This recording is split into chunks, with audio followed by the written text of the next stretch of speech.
Está conosco o médico psiquiatra Dr. Rafael Moreno para falar sobre um assunto que, infelizmente, não é novo, mas parece ter se tornado mais frequente, que são esses ataques em escolas. O mais recente aconteceu em Blumenau, deixou 4 crianças mortas e outras 5 feridas. O que os estudos científicos têm tratado a respeito desse tema? Tudo bem, doutor Moreno? Bom dia. Bom dia a todos. Então, para todos, inclusive principalmente para quem tem filho, né, essa situação está deixando todo mundo muito apavorado, né? É o principal tema aí de discussão dentro dos grupos de WhatsApp de pais, preocupação aí que os pais estão trazendo para os colégios também estão muito preocupados do que fazer, do que se pode fazer. Mas a gente vê que existem muitas opiniões, existem muitas sugestões, existem muitos comentários, mas de fato a gente tem que recorrer à ciência e o que já foi feito em outros locais para prevenir. Lembrando que o Brasil está começando a ter esse tipo de crime, tá? Existem países que têm muito mais esse tipo de crime, a gente tem que se basear na experiência dos outros, não ficar criando a roda, mas sim utilizar estratégias que já foram utilizadas em outros países e deram certo. Não dá para a gente também repetir estratégias que não deram certo em outros países. Lembrando que a gente fala muito dos Estados Unidos, que tem esse tipo de ataque, né? As estatísticas mostram que nos Estados Unidos existe uma vez por mês ataques à escola com armas, por exemplo. Tá? Uma vez por mês. Esse tipo. Nem todos os ataques resultam em mortes, mas os ataques acontecem com essa frequência. Lembrar que não é um crime muito comum, tá? Se a gente for pegar homicídios em geral, são muito mais comuns, feminicídios são muito mais comuns do que esse tipo de crime. Tá? Ainda mais quando a gente fala em ataques em massa. Né? Ataques em massa, eles são crimes pouco comuns, mesmo não envolvendo o ambiente escolar, são um crime pouco comum. Tá? E no Oriente Médio também tem muito desse tipo de crime, certo? Não é só nos Estados Unidos, a gente vai ver também no Oriente Médio, muitas vezes motivados por brigas religiosas, né? Então acaba acontecendo esse tipo de crime também. Primeira coisa, os estudos mostram que não existe um perfil claro da pessoa que comete esse tipo de crime. Tá? Os estudos não mostram assim, é um jovem adolescente motivado por bullying, é um indivíduo com antecedentes criminais, é um indivíduo que tem um transtorno psiquiátrico. Não existe um padrão. A gente sabe que cada caso é um caso, a gente vê situações, sim, que são alunos do próprio colégio que organizam, às vezes é um aluno específico do colégio, são crianças, às vezes, menos de ontem mesmo foi noticiado, né, um ataque professor de uma criança de 6 anos, né, que fez nos Estados Unidos, um ataque de arma contra o professor. Tá?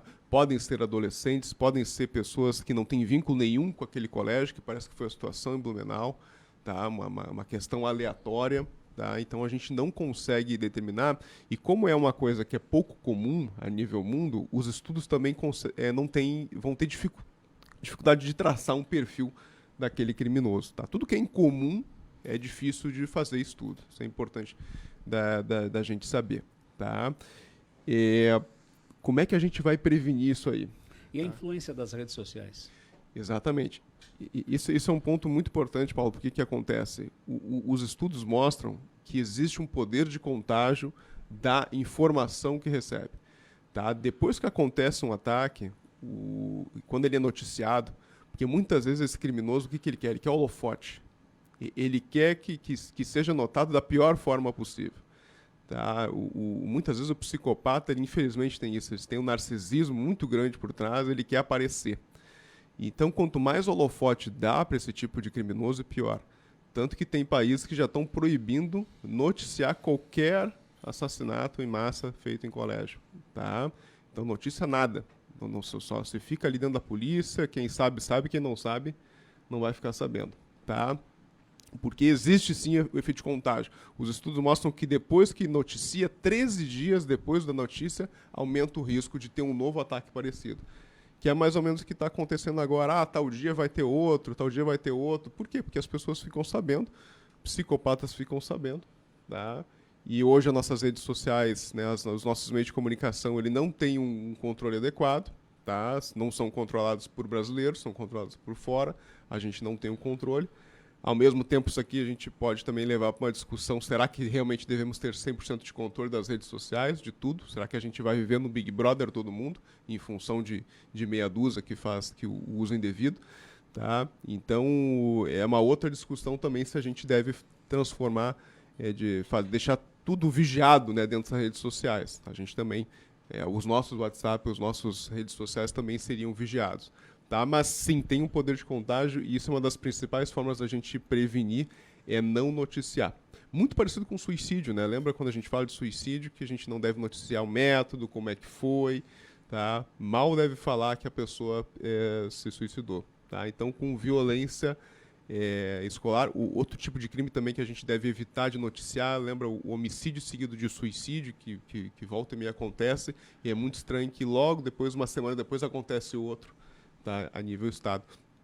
Então, sim, né, Paulo, tem o poder de contágio da informação, sim. A gente tem o desafio que é não dar holofote para esse agressor, mas, ao mesmo tempo, através das redes sociais, as informações circulam e não são mais somente de poder da imprensa. Exato. Todo mundo praticamente pode ter acesso a um WhatsApp e mensagens que são enviadas. E existe a curiosidade das pessoas em saber mais até sobre a vida dessa pessoa e o que a levou a fazer isso. Porque a gente tem episódios simbólicos, tivemos a questão do massacre de Columbine, mas são pessoas que existem algum padrão desses agressores.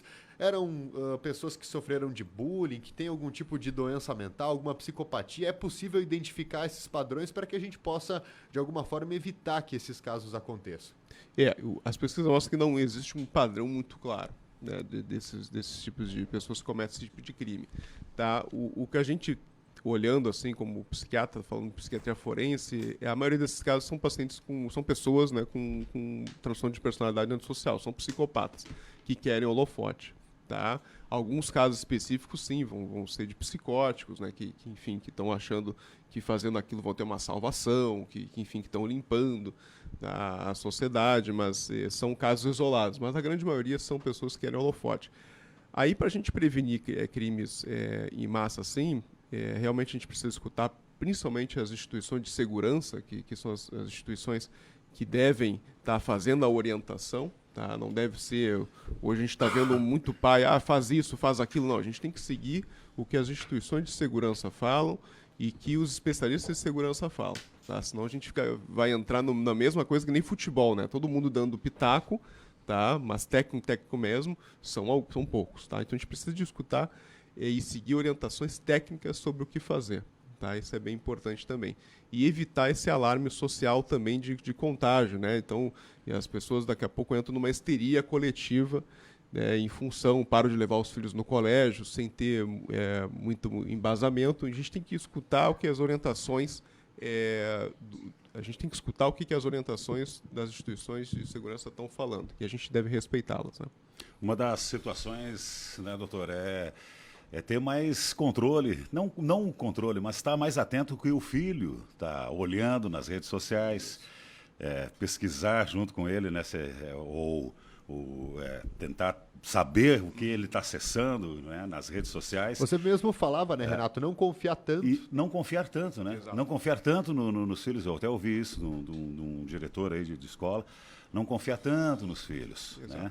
Olhar a mochila antes de ir para o colégio, olhar, ver o que eles estão vendo nas redes sociais. Acho que é por aí o caminho, né? Sim, com certeza, com certeza. A gente tem que ver porque muitas vezes os agressores eles vão pegar informações sobre o colégio de outras crianças, tá? Então vão utilizar aplicativos aí inocentes, por exemplo, o Snapchat, vão usar o TikTok, vão usar o Instagram, né? São aplicativos que quem olha de fora são inocentes, mas tem chat, tem comunicação, tem como fazer comunicação do adulto com a criança, do adulto com o adolescente. Tá? Muitas vezes a criança não precisa nem de uma conta de WhatsApp, não precisa nem de um chip para conversar com estranhos. Tá? Basta aceitar a solicitação de amizade e muitas vezes a gente nem sabe nem o que a criança está postando. Tá? Eu mesmo, uma época, meus filhos baixaram o TikTok no celular. E aí, quando eu fui ver, tinha uma foto lá deles dançando, né? Enfim, né? No TikTok. Para conseguir apagar o vídeo no TikTok foi um sacrifício, porque não é intuitivo. É difícil de tu achar onde é que apaga. E depois, para pagar a conta, também é outro desafio. Tá? Aí tu vai ver, muitas vezes hoje, quem mais sabe usar o celular é a criança. Né? O pai não sabe usar muito bem, a mãe não sabe usar muito bem, às vezes a avó muito menos, o avô muito menos. Então, quem mais sabe mexer no celular é a criança. Então, como é que a gente vai depois conseguir apagar uma coisa? Tá? Então, realmente tem que tomar muito cuidado. Aí, realmente... Até porque parece que começou com tem também uns desafios aí, né? Exato. Nas redes sociais, na internet, que os adolescentes aí, as crianças estão entrando e participando desse desafio. Lembra da Baleia Azul, aquela época? Né? Então, também começou com um desafio de internet que começou, não sei o que, na Suécia, se não me engano. Tá? E isso foi abalando. E, obviamente, um indivíduo vulnerável, né, que tem a sua constituição psíquica fraca, né, que a gente tem que entender e não dessa tem uma forma, supervisão. ele acaba entrando na onda. Vou fazer então isso aqui, vou fazer esse jogo, vou fazer essa ordem. Tá? Mas o indivíduo, para entrar nesse jogo, ele tem que ser vulnerável. Né? A pessoa que está bem não vai entrar nesse tipo de jogo. Bom, acho que no fim das contas é estar cada vez mais atento aos nossos filhos, de qualquer forma, né, para que se evite que não se negligencie e depois a gente tenha que lamentar situações como essa. Ficar muito mais atento do que já estávamos. Exatamente. E abrir esse diálogo constante aí, colégio, segurança, né, fortalecer a comunidade. Exatamente. Que é a forma que a gente vai conseguir. Agora, os colégios de Santa Catarina estão botando seguranças na frente das aulas. Enfim, pode ser um caminho temporário, né, mas a gente tem que pensar em estratégias de prevenção, não ficar só na questão, aconteceu algo, vamos fazer alguma coisa em troca, aconteceu algo de novo, vamos fazer alguma coisa. Só na repressão, a gente tem que estar tentando buscar a origem do problema. Tá certo, obrigado. Certo, então, um abraço a todos. Médico psiquiatra Dr. Rafael Moreno.